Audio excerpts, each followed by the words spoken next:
Joining me now is Joe Roskowski, who is one of the owners of the original Oyster House, and Jackie Godwin with Coastal Bank and Trust, one of the sponsors of the event. Welcome.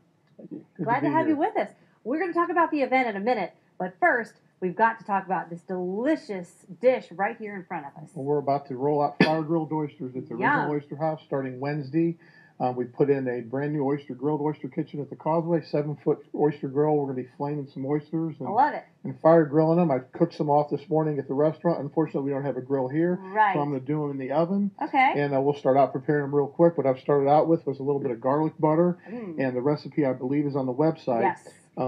In this, I've got garlic butter, I've got a little Osprey seasoning salt, and a secret ingredient, which is Joe and Dave's garlic sauce. Okay. Now, that's not on the recipe, but for you, those who are watching, that is a secret ingredient. Pick it up at the Oyster House. Okay. Now, put a little bit of butter on each oyster, and I'm going to ask you if you would please, Devin, put some cheese on each oyster. Okay, I sure will. And this is a little bit of Parmesan and some kind of... It's a mixture of Parmesan and Romano, some chopped parsley. And she's going to put those on each one. This is very simple. And it's very, very simple. Then we'll top each oyster with butter again. Then they go on this super hot char grill. They start bubbling up and they get real tasty and the brown and the flame comes up. And we also actually have an oyster cam overlooking the grill. So if you come into the restaurant, you can look at the oyster cam, see the oysters being grilled. And they're really, really good. We sampled some out over the weekend. And we're going to give samples away actually Tuesday, providing the weather holds.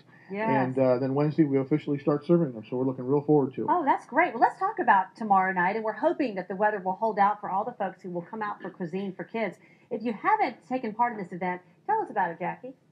Well, it's an opportunity for citizens to support the center by going out and having lunch. And as you said, there are 40 different restaurants, 45 locations, and they give a portion of the proceeds to the center. Now, this is lunch and dinner or just lunch? Just from the day's proceeds. Okay, the whole day.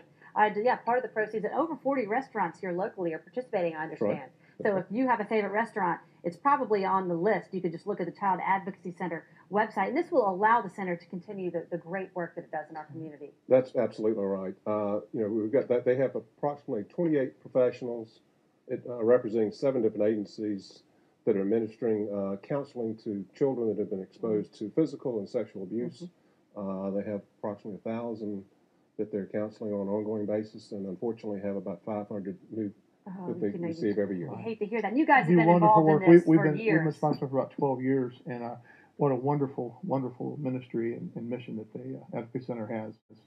And real excited to be a part of it. Yeah, so hopefully a lot of folks will come out to the original Oyster House and any of the other restaurants that are participating tomorrow night. We're keeping our fingers crossed that the event will go on as planned. If not, check out the Child Advocacy Center website, and you can see when it may or may not be rescheduled.